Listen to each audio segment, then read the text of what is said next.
Welcome, and thank you so much for joining us.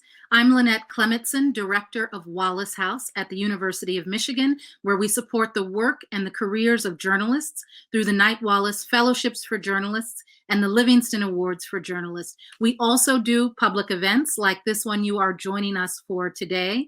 This is our annual Eisendrath Symposium, where we focus on an important issue in international news. I'd like to thank our sponsors for making this event possible today, the Knight Foundation and Michigan Radio, our local public media station. The Eisendrath Symposium is named for Charles Eisendrath, longtime director of Wallace House, and it's fitting that we honor Charles's work with this annual symposium because it was Charles really who hard-coded international reporting into the DNA of everything we do at Wallace House. And I would like to start this event by welcoming Charles to say a few words. It's a pleasure to be here. It's a pleasure to be here. And thank you so much for maintaining the Eisendrath Symposium. It means a huge amount to me. I became a journalist in order to become a foreign correspondent. I was taken to Europe at age 11 when there was still rubble in the streets from World War II. I went back as a correspondent at the beginning of the Yankee Go Home movement. So we live in a country that is a world story now, and we are preoccupied with ourselves as seldom seen before. But it's important to realize, realize that there are interesting and important things that bear directly on us happening all over the world.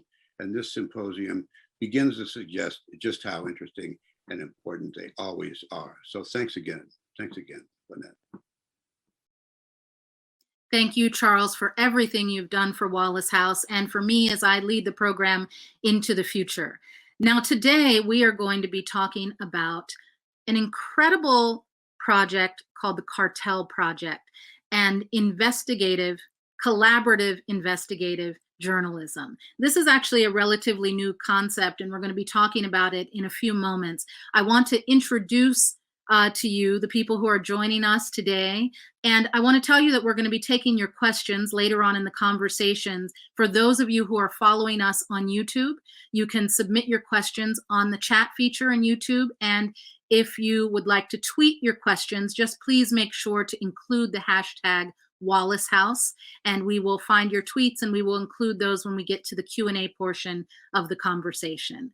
Joining us to talk about the Cartel Project today are Laurent Richard, former Knight-Wallace Fellow and the founder of Forbidden Stories, which organized the Cartel Project. Joining us from Mexico, Jorge Carrasco, who is director of the Mexican weekly magazine, independent weekly journalism magazine, Proceso. And also joining us, Dana Priest, national security and investigative reporter for the Washington Post. We also have joining us today to translate for Jorge, Ana Avila. Ana Avila is also a former Knight-Wallace Fellow, and she is currently the Marsh Visiting Professor of Communication here at the University of Michigan. So Laurent, Dana, Jorge, Ana, thank you so much for joining us today. Thank you. Thank you. Glad to be here. Thank you. So Laurent, let's start with you, and let's just talk first about Forbidden Stories. And what is it exactly, and why did you get the idea to start it? Well, the mission for Forbidden Stories is quite simple, is to continue the work that of journalists who have been assassinated, threatened, or jailed. Journalists get killed for the stories they are about to publish or they were just publishing. And most of the time, journalists get killed for very important stories, whether it's about human rights violation, corruption, money laundering, environmental crimes. So we need to make sure that people get access to that kind of information. And one way to do it is to continue the work, make sure that we can keep the stories alive. And the way to do it is to do it in a collaborative way, because it's not possible to stop one reporter if you know that there is 50 other reporters ready to take over. So that's the goal of Forbidden Stories, is to keep stories alive and to send a strong signal to enemies of the free press that even if you kill the messenger, you won't kill the message. And this idea is simple. It's coming also from an experience in the US with the Arizona Project in 1976. Reporter Don Bowles was killed, and other reporters, dozens of reporters from the US, were continuing his work right after his killing. And you actually put together Forbidden Stories. You designed your pitch for what would become Forbidden Stories during your year as a Knight-Wallace Fellow here at the University of Michigan. Yeah, and that's why I'm so thrilled and moved to be there talking with you, because I really arrived at the Wallace House with a dream, and that dream was creating that large consortium with amazing people like Dana and Jorge and other reporters from all over the world to create this new task force, only focusing on stories, only focusing on what the people wanted to silence. And so I came with that dream to the Wallace House. I spent 1 year with you, challenging all the ideas, and maybe we were a bit lucky and we find the way to do it at the end of the year. So with such a crisp idea and a provocative idea, Forbidden Stories was designed to bring reporters together from around the world to finish the work of journalists who had been threatened, jailed, or killed. And that led to the Cartel Project. We're going to spend our time here today talking about the Cartel Project, but just to give our viewers a little grounding in the project, let's just look at a video that shows a little bit of the work you did.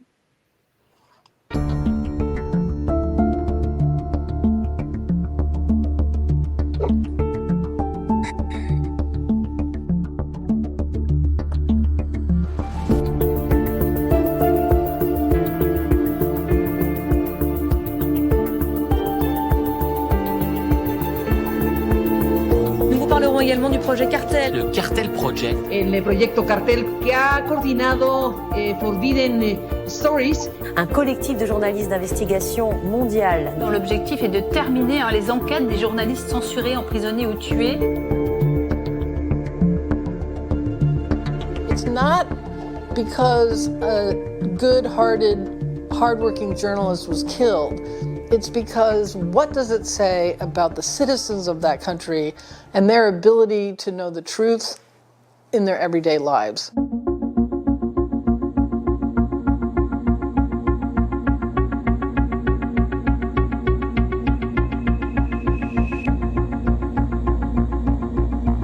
El asesinato de Regina, y ahí fue un punto de no retorno. Y un mensaje clarísimo de que podían seguir matando periodistas y no pasaba absolutamente nada.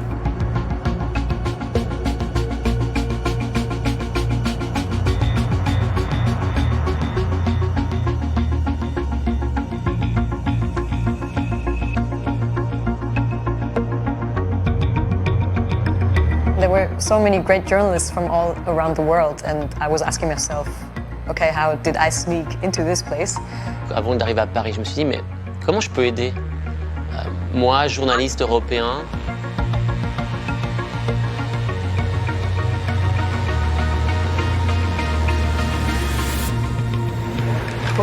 ¿Y eso qué marca es?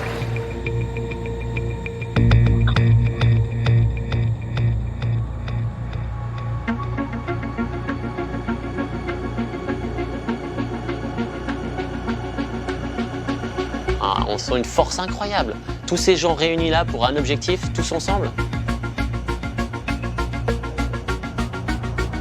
The main principles of Forbidden Stories is that there is no egoism, and the scoop that we will have is way bigger than the scoop we would have had one by one. I'm very much a loner when it comes to reporting, and that's one thing that surprised me about this project was how much I really loved working with other journalists.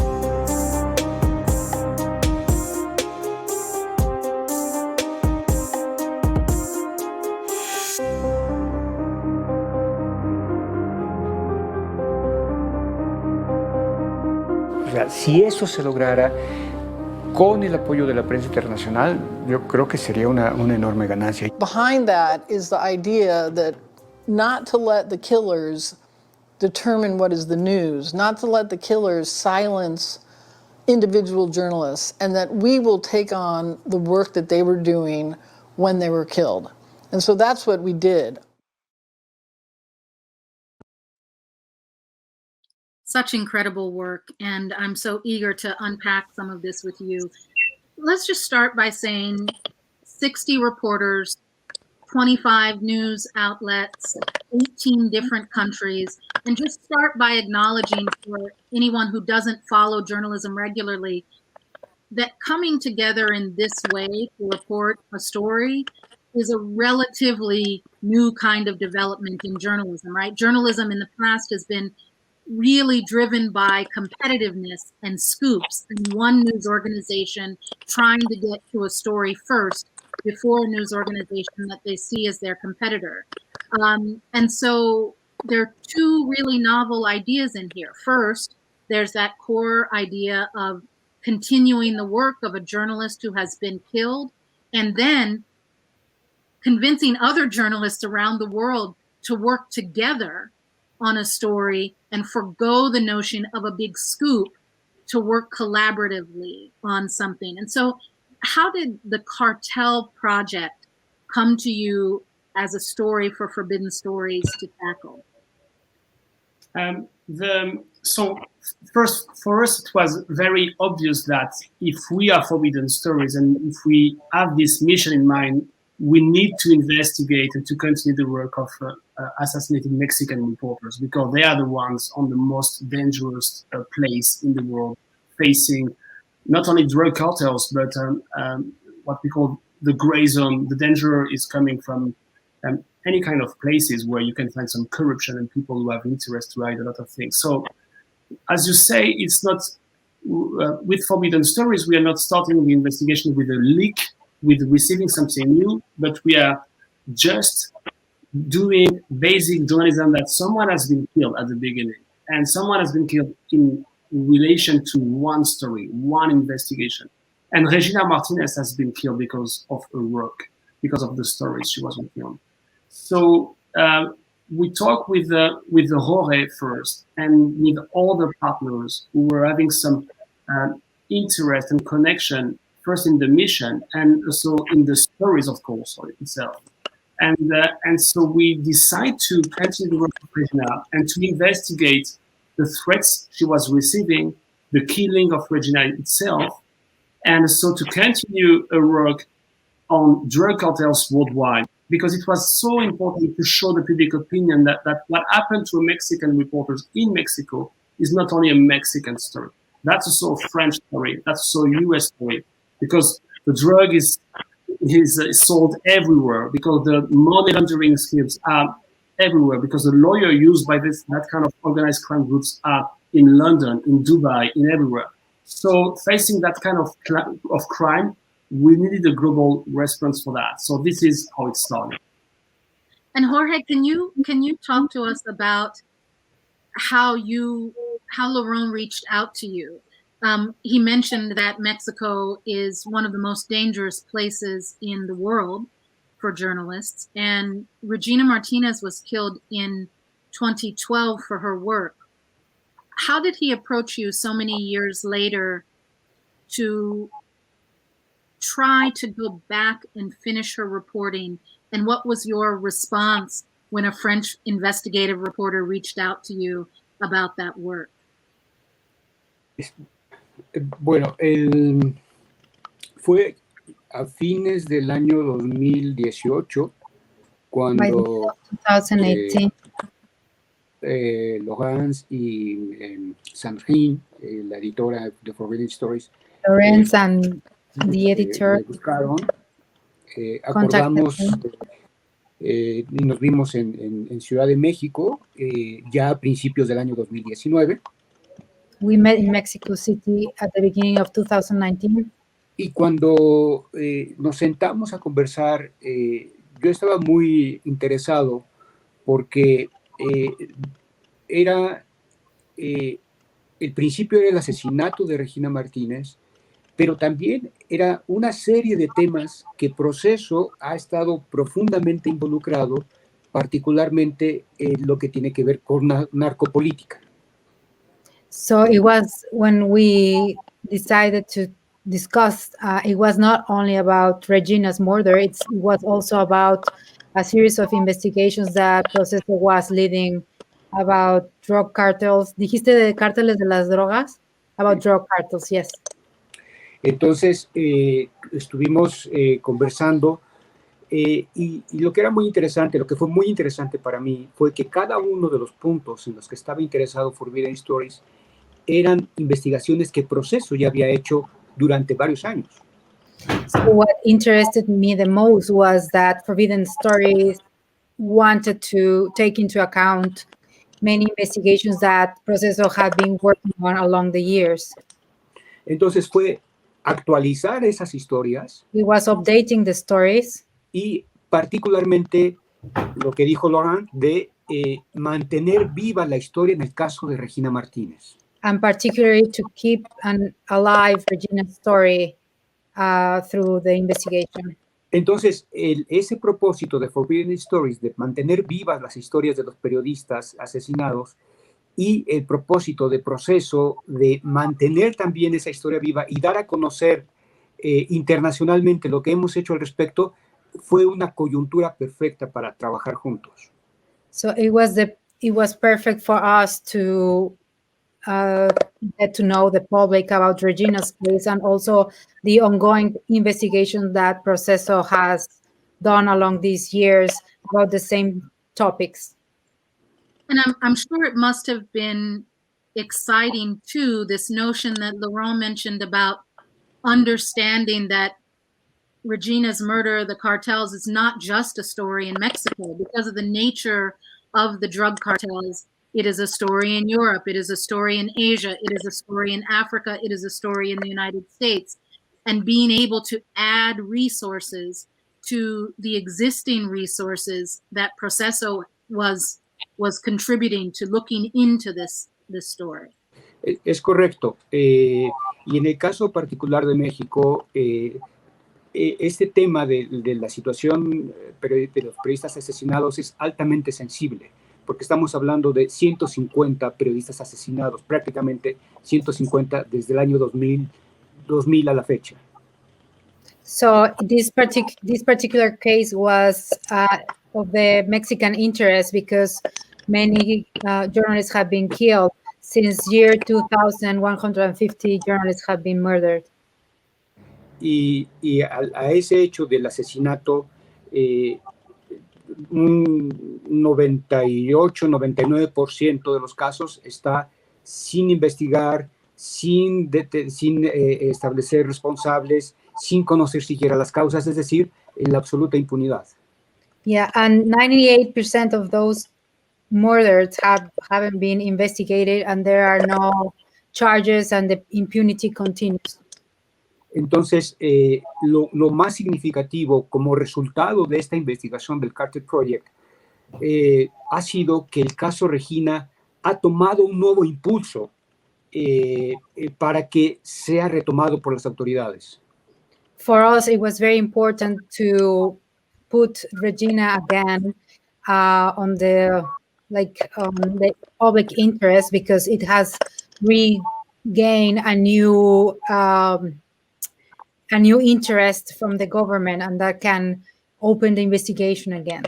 Y una cosa muy importante es que nosotros investigamos cuando ocurrió el asesinato,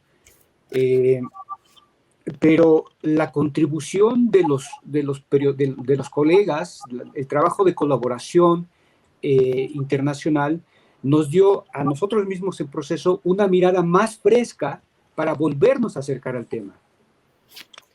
So after we joined Forbidden Stories, the contribution of the international colleagues as an international project gave us a new perspective and added new information about the case, and it refreshed our view about Regina's story.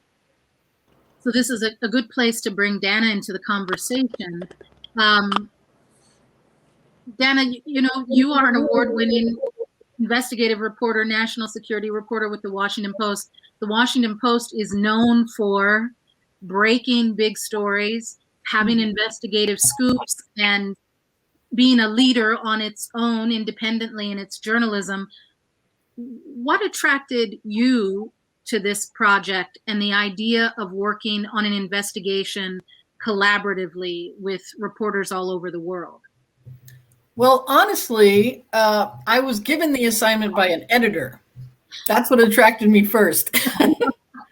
And I was skeptical. Did you think it was crazy at first? Like, because it's not normally the way you work. Right. I thought it was interesting, but a little, a little far-fetched. And I was skeptical, especially me, because I'm usually do things by myself. And really, I quickly learned, though, that the other reporters were gathering information that I just would not be able to do, because especially during COVID, you're stuck here. And we had a very good spirit about it, which I think both Laurent and Sandrine, who managed the project, helped create by picking just one outlet per country. So we weren't competing against the New York Times or the Wall Street Journal or Miami Herald. And that helped. And furthermore, the reporters that were involved were very good reporters.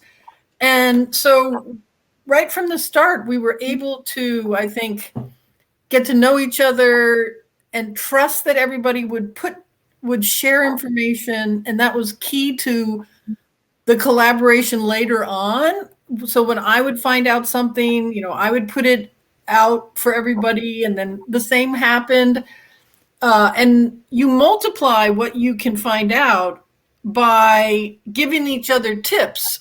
Look, I heard this. Can you check that out? And so for myself, I had access to, for instance, the DEA, to some extent, the FBI, and people on the Hill that cared about Mexico. And it would be much harder for foreign journalists to have that kind of access. Meanwhile, the reporters that went to Mexico did a great on-the-ground reporting trips, as well as the Mexican journalists who could take the information that we all came up with and keep pushing Mexico and their Mexican sources.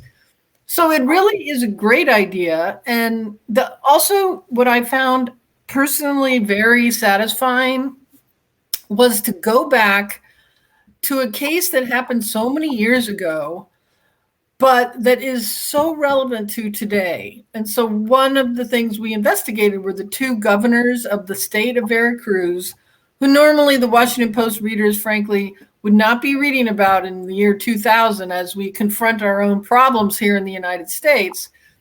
But they were key to the types of deadly, terroristic, really, issues that are still confronting Mexico now, and that had been internationally at least forgotten.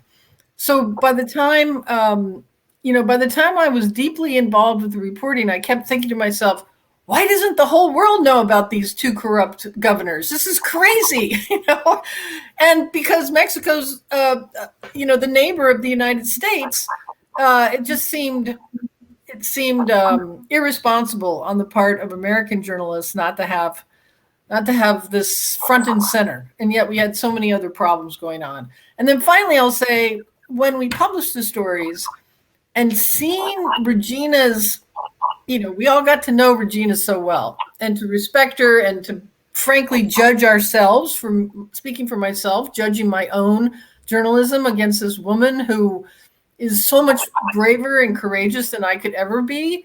She lived in the midst of murderers who she knew they were after her, and still she stayed. And so seeing her memorialized again on the front pages of all international publications was really amazing and memorable. And for at least a time, people in Paris and Lebanon and, the United States and France and, all throughout Europe were reading about Regina. And to me, that was just such a wonderful feeling. and really spoke to the kind of journalism that we all should be doing more of. Yeah, it was thrilling the day that it published. Laurent, can you talk to us a little bit about the process for how did you make everything work? So I imagine some big room with stick pins and Post-it notes, and how did you decide who the reporters were going to be and who was going to take which thread of the story, and how were you going to communicate? How did you communicate so that the investigation would stay secure and private among the reporters? Well, the first thing I do is to work with magic people, and honestly, the team of Forbidden Stories is really a dream team. And as Dana was mentioning, I'm working with Sandrine Rigaud, who is the editor-in-chief, and she's overseeing all the investigation and running that kind of collaboration between 60 journalists, 25 organizations, 80 countries on many time. It's really time consuming. It's, of course, you have a lot of problem to fix. You have to decide about the day you will publish at once all the stories. So you have to solve some conflict at some point. But honestly, all the people who are on board for that kind of investigation that is extremely dangerous, that is extremely the killer. When we start an investigation with Forbidden Stories, the killer is still free, and we know that he already killed. So it's not the investigation where you think that maybe it's dangerous. We know it's dangerous, and bringing people on the field could be even more dangerous, and we don't want to endanger members of the team of Forbidden Stories. So and partners, of course. So this requires a lot of protocol on the safety, on the communication, on the digital threats, and we have to set up a secure ecosystem as journalists to communicate safely. And what we can say about some sources, how encrypted our data are, what do we say about who we are when we are talking to the bad guys or to some people potentially involved in the killing. Do we need to signal them immediately that we are not only one, but we are 60, so you won't stop us? So sometimes it's very useful to move step by step and signaling the people that you are moving as a group, and that would be way difficult to stop us. And then you have other things to have in mind about the legal issue. The law and the regulation about defamation are not the same in some countries. So you have to understand what is the issue for one and what will be not the issue for the other one. And so this is all those questions we try to fix and to answer. And this requires really a very long period of time before the investigation is really starting, before the collaboration is starting. We spend at least 4 to 6 months with Sandrine and with the rest of the team going on the field, meeting people in Mexico, meeting people in other countries to pre-investigate and to identify the main leads. We can potentially find very interesting things. You mentioned the danger to various reporters and trying to signal to the people that you're reaching out to, if they're considering harming one reporter, to let them know that in fact there are 60 reporters in 18 countries working on this, and to use that as a way of protecting the work, right, and protecting the reporters. We have a question from our audience, a young woman named Claire Howe, who is editor of the Michigan Daily, which is our newspaper at the University of Michigan. And she has a question that relates to this point you bring up about safety and resources. So can we listen to Claire's question? One of my questions is, I noticed that many of the international collaborators in the Cartel Project also seem to come from countries with limited press freedoms.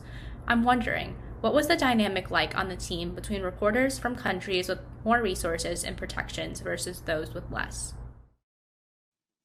It's such a great question about press freedom and safety of, it's hard enough to keep reporters safe when you're working in one country, but when you're working in so many with very different circumstances and very different levels of press freedom across the country, how did you manage that? First, I would like all of you to answer this, and I want specifically for Jorge to jump in and talk about press freedom in Mexico and the danger of this project. But Laurent, maybe you can just start by talking at a macro level. Yeah, at a macro level, and Jorge will give some, of course, some much important information on the field of Mexico. But of course, all the interest of having that collaboration is for each of us to benefit from the work of the other one. So we are sharing all the information, and what Dana can find with their DA sources, that's fantastic, and Dana will benefit from another reporter from OCCRP to have a better stories, and this is wonderful. On the safety, what is so just a very small story that on the Cartel Project, we were working with the Sandhya Ravi Shankar. She's an Indian journalist. She's based in Tamil Nadu, in Chennai. And Sandhya was investigating the chemicals that Mexican drug cartels are using to produce the fentanyl. And in India and China, you can find a lot of laboratory where the precursors are made and Mexican guys are buying that.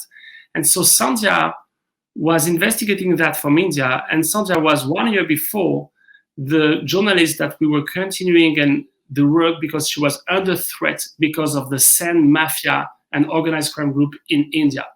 And so Forbidden Stories is exactly, I think, and I hope about that, creating that network of journalists who are under threat and all the journalists who are not under threat, and creating that network that it doesn't make sense to substance because you have the Washington Post, you have the Guardian, you have Proceso, then that will come, they will come. So it's really a step-by-step process, but what we really want is having people like Sandhya being part of that network, and so we can continue to grow as a global task force of journalists. Mm-hmm. And so Dana, you mentioned before that, you know, it was really heartening to know that your participation in this really helped to bring Regina's name and her story back into the public knowledge. But then in real time, you actually are working with reporters who are facing threats in their own countries. Did you consider how your presence and the presence of the Washington Post might impact the safety of another journalist working on the project? Yeah, absolutely. And I think that's another reason to join, for European and American journalists to join this kind of effort, because we have protections, we have safety, both diplomatically in a way, but also in our own countries. So it's the journalists in Mexico who are being murdered are Mexican journalists. The journalists in India that are being disappeared or imprisoned are Indian journalists. And so if we want to bring attention to that, it is much safer for us to go there than it is for just the journalists from those countries. And so in a way, I think it's our duty as a journalists from the US and from Europe to shine the light on areas where journalists don't have the kind of safety that we do. And the other thing I'd like to say is it also means, just like when we're reporting on people from various backgrounds who are not like ourselves, or like myself, you know, you have to listen. You have to know the context in which you're going. You have to understand the safety issues. These issues are not my issue. I don't inherently understand how daily reporters in Mexico have to live and what sort of security measures they have to take. And so when we get debriefings from them, we have to we have to listen carefully because it's something outside of our our daily experience. And so the Mexican journalists that we had working with us, I think for myself, and I think everybody else, we took from them the cues that we took from them, the kind of things we should do and the things that we shouldn't do. And the things we shouldn't do were seriously considered because it's their safety, not really ours. It's their safety. They're still there without us. So in that regard, I do think that we should be doing. It's another reason that this project is such a great idea. Jorge, before you jump in, I want to bring in another question because I think you'll elaborate on it in your answer. We have a question from graduate student Joel Wheeler, who's a master's of social work and public policy, wanting to know how this work changed what the Mexican public knew and felt about Regina's work. So if we can listen to this question from Joel. The Cartel Project's report highlights how dangerous the use of social media can be for spreading disinformation. Muy impactante, sí. Has the Mexican public known what's really been going on during this period, or has this reporting changed some people's minds?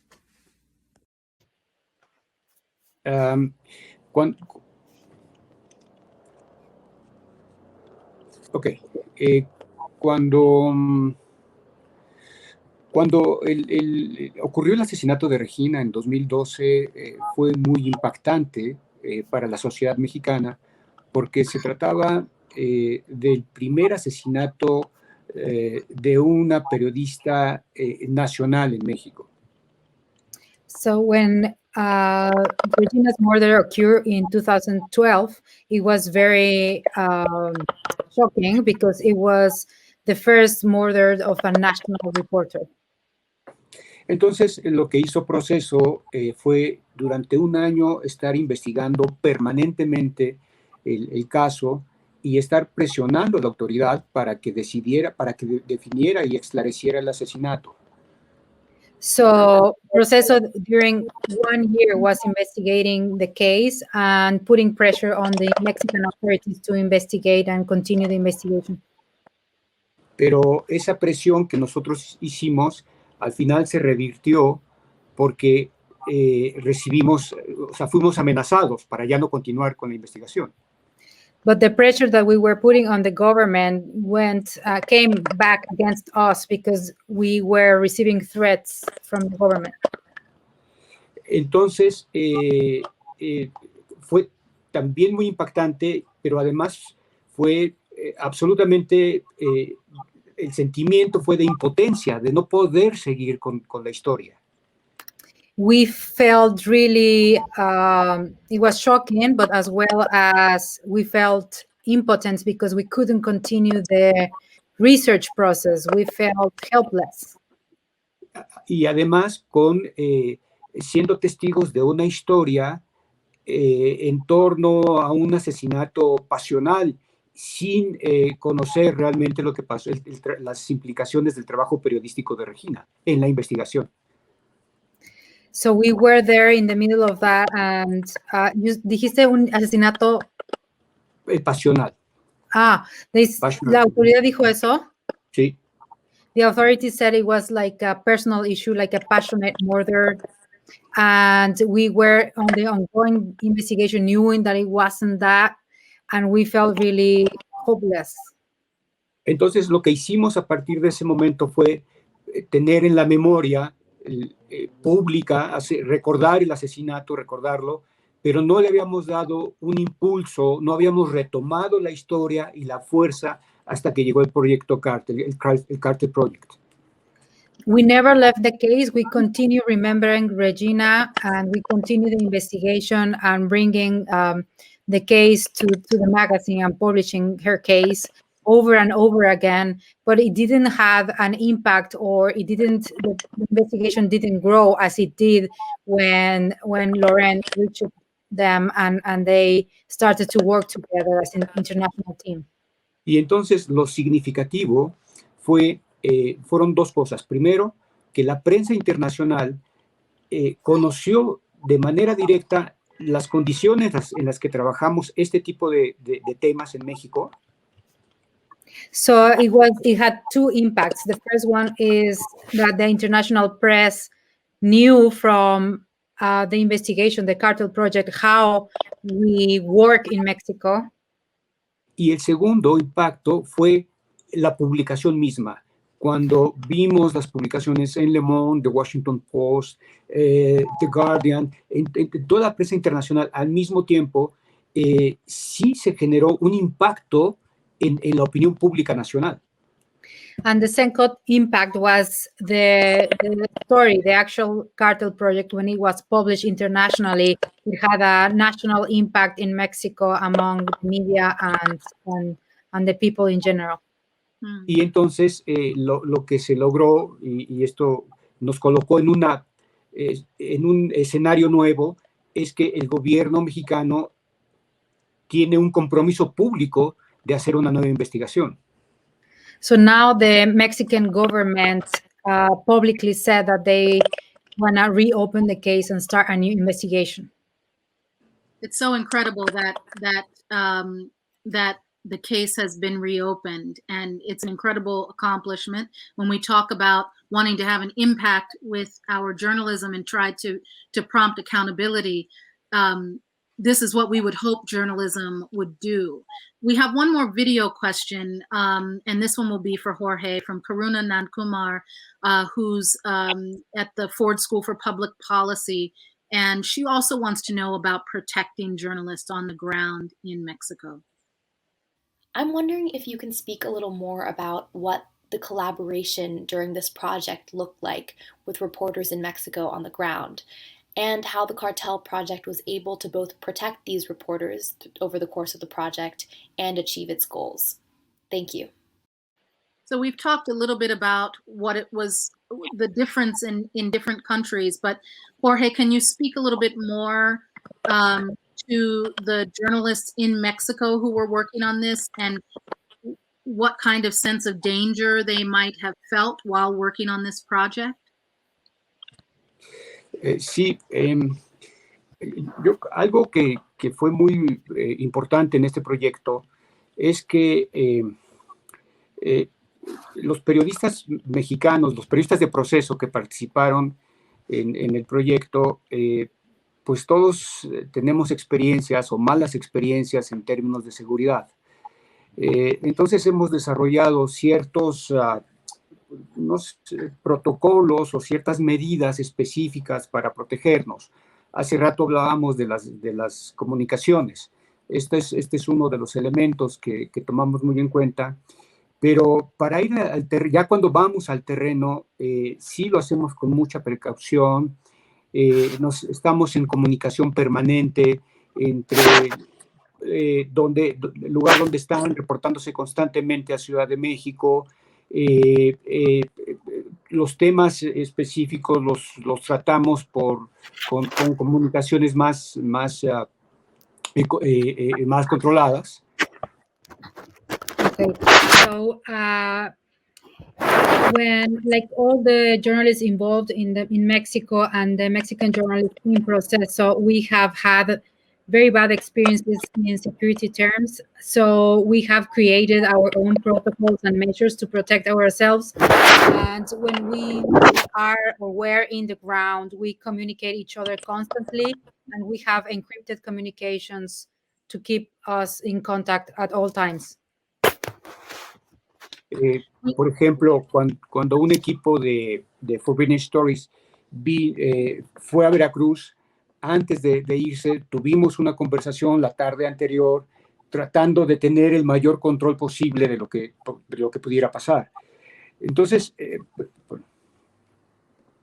So when Forbidden Stories team came to Mexico and then they traveled to Veracruz, we planned ahead and we had everything prepared before they went to Veracruz.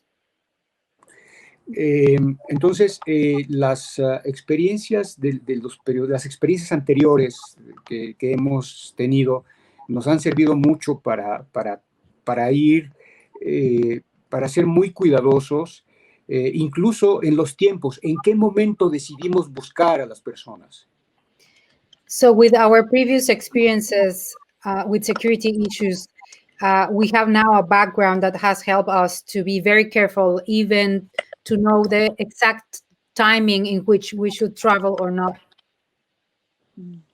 There's a related question, Jorge. Someone asked in the chat about the violence to reporters in Mexico. Is it coming from the federal government? Is it coming from the military? Is it coming from the local authorities? I think the answer may be D, all of the above, but can you answer the question, please? Las experiencias que tenemos es que principalmente se trata de autoridades locales, de autoridades, algo que tiendo a llamar una zona gris. I would say that most of the experiences come from local authorities. I call it like a gray area. En la que participan funcionarios de gobierno en combinación con grupos de la delincuencia. In this gray area are working local government officials and organized crime people. Y creo que esta característica es muy importante a tomar en cuenta. It's very important to take into account this special characteristic in this gray area.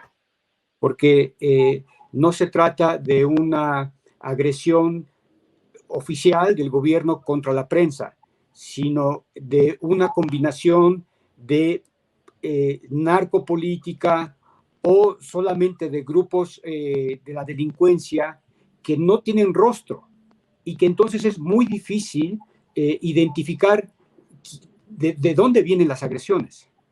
So it's very important to let the people know that it's not aggression that comes directly from the authority to the journalist. It's from this gray area in which you cannot relate where the attack is coming from, because it could be related to a politician who is related to drugs or organized crime groups internally. Entonces,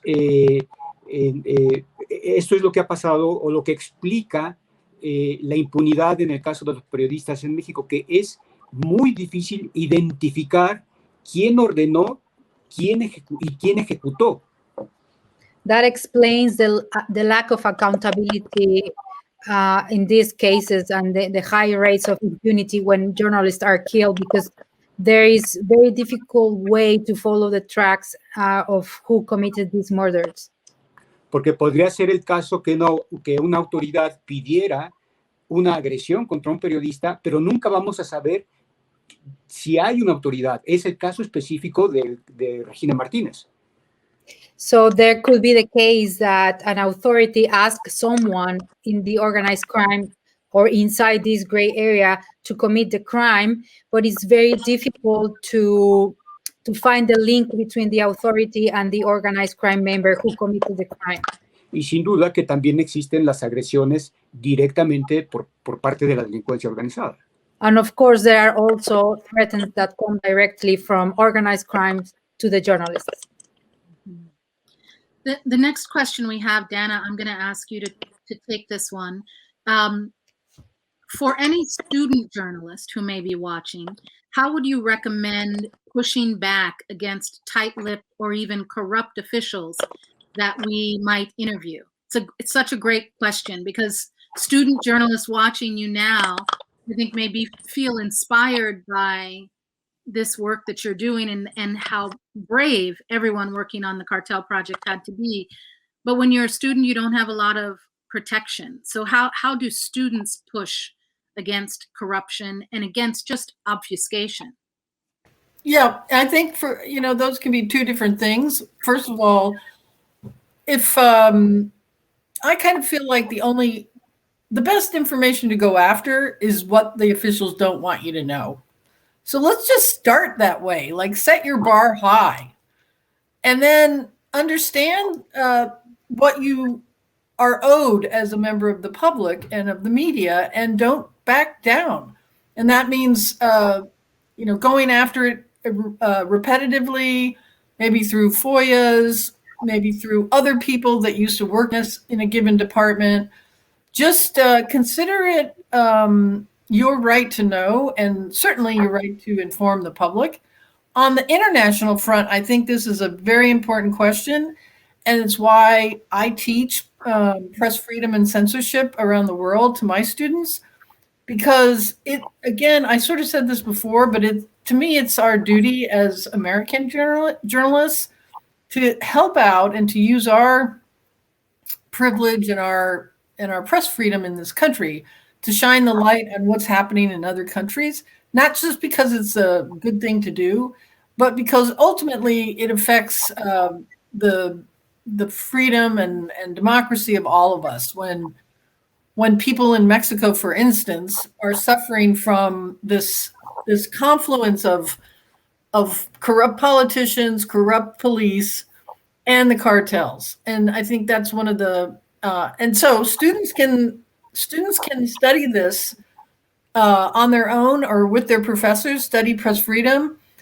study the work of journalists who've been murdered, the Committee to Protect Journalists, the Reporters Without Borders. There are many, many really good organizations that can inform you about unfortunately, the growing tide of censorship through murder, through kidnappings, disappearances, and what have you.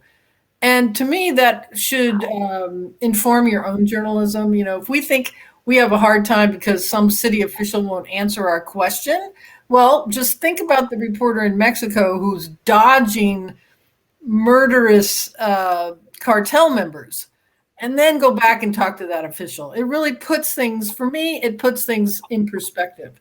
What is really hard to do is not what most of us do in the United States. What's really hard to do is what so many of these reporters in countries with big corruption problems are doing. Yeah. That's a great answer. Laurent, the next question, I'm gonna combine two questions for you. We have two people ask, how did you build the international network of journalists who are currently working with Forbidden Stories? And are there plans for some of the journalists who collaborated on the Cartel Project to work together on other Forbidden Stories projects? And so this gives us an opportunity to back up a little bit, Laurent, and talk about this. The Cartel Project is not the first collaboration that Forbidden Stories has done. So can you talk about your first international project and how you built this network? Yes, at the beginning, basically 3 years ago, our first project was the Daphne project. We were continuing the work of Daphne Caruana Galizia, who was killed in Malta in Europe in 2017, October.